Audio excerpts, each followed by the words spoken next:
This is part 5 of gaseous exchange, section 7.1. Okay, still on gaseous exchange in human. If we look at the syllabus, this time we are going to the final part E, where I'm going to explain the Bohr effect and relate it to the oxygen dissociation curve. We've learned about this curve earlier in section D. This is the oxygen dissociation curve that you studied in the previous video. Okay, in this curve, the manipulated variable was the partial pressure of oxygen and the responding variable was the percentage of saturation. Okay, and then from the graphs you also learned that the graph that is to the leftmost will have the highest affinity to oxygen, whereas the graph that is to the rightmost will have the lowest affinity to oxygen. Now, when producing these graphs, a few variables were kept constant. For example, the partial pressure of carbon dioxide, the pH, as well as the temperature. So let's now discuss what would happen to hemoglobin if the partial pressure of carbon dioxide was increased. Why would increase in partial pressure of carbon dioxide affect hemoglobin? To understand that, let's recollect some information about hemoglobin. Now we know the hemoglobin in red blood cells will bind to oxygen to form oxyhemoglobin. At the same time, the amines in the globin part of hemoglobin can bind to carbon dioxide to form carbaminohemoglobin. So the question is, can hemoglobin bind to both oxygen and carbon dioxide at the same time?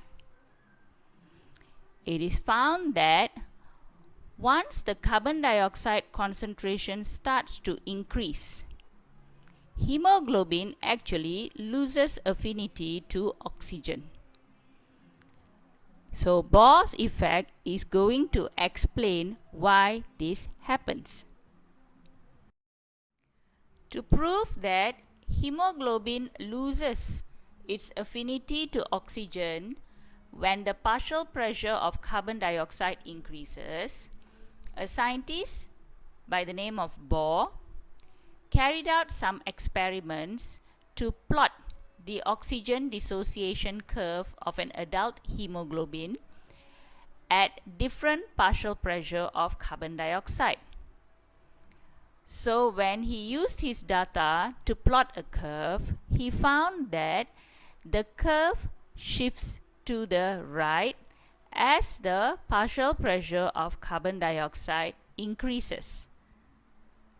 So we know that from the earlier lessons, if a graph is to the right, that indicates that hemoglobin's affinity to oxygen has decreased. So if we want to give a definition to Bohr effect is actually referring to a property or characteristic of hemoglobin, okay, whereby when the partial pressure of carbon dioxide increases, hemoglobin's affinity to oxygen decreases. And this can be proven by the shift of the oxygen dissociation curve of hemoglobin to the right. So when you want to give a definition of Bohr effect, these are the points that you need to mention. Further research found that hemoglobin is not only affected by changes in the partial pressure of carbon dioxide. Hemoglobin turns out to be sensitive to pH, temperature, as well as a molecule known as 2,3-biphosphoglycerate. So we find that when the partial pressure of carbon dioxide increases, or the pH decreases, or the temperature increases, or the concentration of 2,3-BPG increases, hemoglobin's affinity to oxygen actually decreases. And when any one of these factors are used as a manipulated variable in the oxygen dissociation curve, it is found that the curve will shift to the right. Let me now share some examples with you. You can see here 3 oxygen dissociation curves, but don't mistake these curves for myoglobin, fetal hemoglobin and adult hemoglobin. In the previous video, we did have 3 oxygen dissociation curves, but they were for 3 different pigments. This is specifically for one pigment, that is hemoglobin.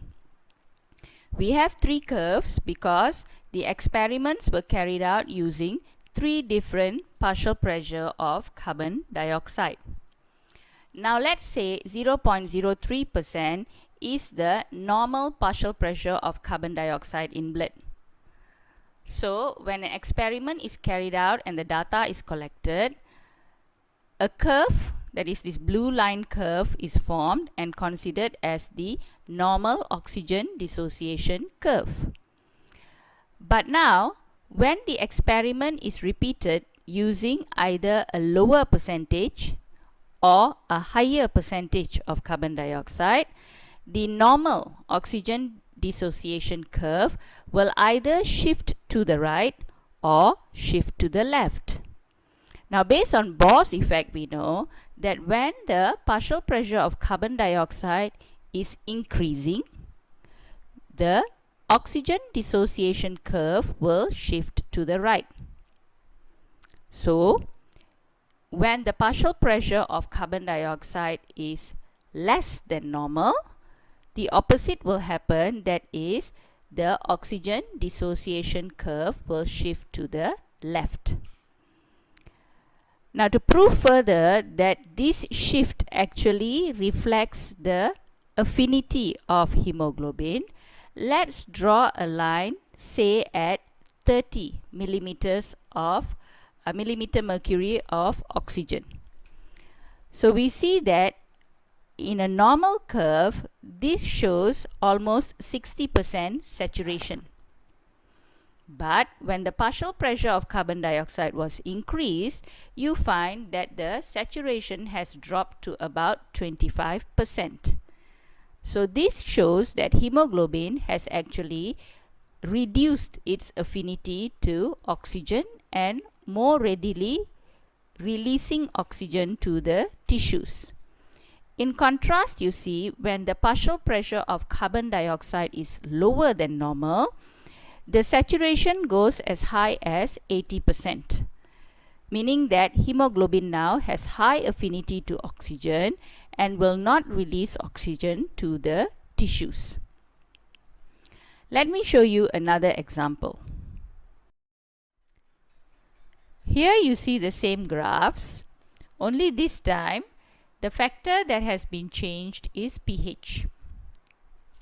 Now, if we say pH 7.4 is normal blood pH, and this blue curve will be the normal oxygen dissociation curve, then pH 7.2, which is less than 7.4, will show us low pH, whereas pH 7.6, which is higher than 7.4, we consider as high pH. So we find that when the pH is lower, that is acidic, blood becomes acidic, the oxygen dissociation curve shifts to the right. And when the pH increases, that is becomes more alkaline, the graph shifts to the left. So once again, when the pH decreases, hemoglobin's affinity to oxygen decreases. And when the pH increases, hemoglobin's affinity to oxygen increases. Okay, let me show you another example. Here we use 3 different temperatures for the experiment. Now when carried out at normal body temperature, we get a normal oxygen dissociation curve. But if the experiment is carried out at a higher temperature, you find that the curve shifts to the right, indicating that hemoglobin has lower affinity to oxygen at higher temperatures. When the experiment is carried out at a lower temperature, you find that the oxygen dissociation curve shifts to the left, meaning hemoglobin now has a higher affinity to oxygen. So the question is why? Now basically we can see this Bohr effect, that is the shift of the oxygen dissociation curve to the right in active cells such as muscle cells. You see, when cells are active, they carry out aerobic respiration. The more aerobic respiration conducted, the more carbon dioxide produced. And naturally, the higher the carbon dioxide, the more acidic the blood, the lower the pH. And of course, heat is going to be generated, and this will increase temperature. So all of these factors will cause the increase in carbonic anhydrase reaction. Okay, because to carry out the carbonic anhydrase reaction, one of the substrate is carbon dioxide. So the more carbon dioxide produced by the cell, the more the reaction will move forward. And then we find the lesser the pH, the more active the enzyme carbonic anhydrase. And also when the temperature increases, it actually promotes carbonic anhydrase action. So when this reaction happens more frequently, we find hydrogen ions accumulate. The carbonic anhydrase reaction mainly occurs in the red blood cell, and if you recollect, hydrogen ions are impermeable to the membrane of the red blood cell. And what happens to the hydrogen ion in the red blood cell is they bind to hemoglobin. So if hemoglobin is present as oxyhemoglobin, what will happen is the oxyhemoglobin will dissociate so that oxygen is released and the hemoglobin binds to hydrogen ions to form hemoglobinic acid. So this is how the hemoglobin has reduced affinity towards oxygen, as seen by the shift of the oxygen dissociation curve to the right.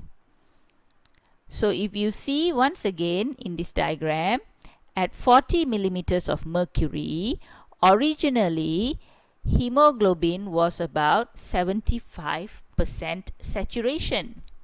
But because of the increase in carbon dioxide in active cells, we find the saturation has dropped to about 60%. Okay, that means 15% of hemoglobin have dissociated, and 15% of the oxygen now is being given to the cells to carry out their activity. So Bohr effect actually is a good thing because it helps the hemoglobin to deliver more oxygen to the tissues that need it. Now, in the examples I had given you, I mentioned that increase in partial pressure of carbon dioxide, decrease in pH, and increase in temperature causes the oxygen dissociation curve to shift to the right. Okay, but there was a fourth factor, that is increase in the concentration of 2,3-BPG. What is this? Now, 2,3-bisphosphoglycerate is actually a common or normal molecule present in the human red blood cell. Now, it is considered an allosteric effector in that it also binds to hemoglobin just like oxygen. But from the word allosteric, you can understand that it does not bind to the heme but binds to another location, which causes the heme to be affected and unable to bind with oxygen. So you see in this picture, okay, when 2,3-BPG binds to the core of the hemoglobin, it sort of closes up the active sites for heme. So it decreases the hemoglobin's affinity to oxygen, and in this way what happens is hemoglobin will release oxygen to the tissues. So once again, the presence of 2,3-BPG is good at the muscle tissues because it helps hemoglobin give away oxygen more quickly. Of course, please do not confuse 2,3-BPG with 1,3-BPG that you learned in semester 1 in glycolysis. Now that we have completed the discussion on Bohr effect at active muscle tissues, I move on to double Bohr effect in the placenta. To discuss the double Bohr effect, we have to look at two oxygen dissociation curves, one of the adult hemoglobin and the other of the fetal hemoglobin. Earlier, we have already learned that the fetal hemoglobin has a higher affinity to oxygen compared to adult hemoglobin. But at the placenta, we see that the affinity between both hemoglobins are even more different. That is, in the placenta, the adult hemoglobin oxygen dissociation curve actually shifts further to the right, like in this blue arrow, and the fetal hemoglobin's oxygen dissociation curve shifts further to the left, as you can see by the red arrow. So what this means is that both curves move in opposite directions, like this. So when looking at the affinity of both hemoglobins in the placenta, the distance between both curves are much farther apart. So that is the double Bohr effect, okay, where the adult hemoglobin's oxygen dissociation curve shifts to the right, indicating that the adult hemoglobin's affinity to oxygen decreases at the placenta, whereas the fetal hemoglobin's oxygen dissociation curve shifts to the left, indicating that the fetal hemoglobin's affinity to oxygen at the placenta is increased.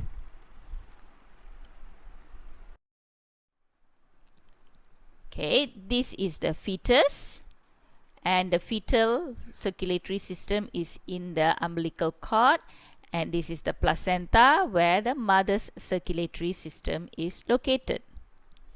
Now, when the fetus does aerobic respiration, it will produce carbon dioxide, and this carbon dioxide will diffuse from fetus to placenta.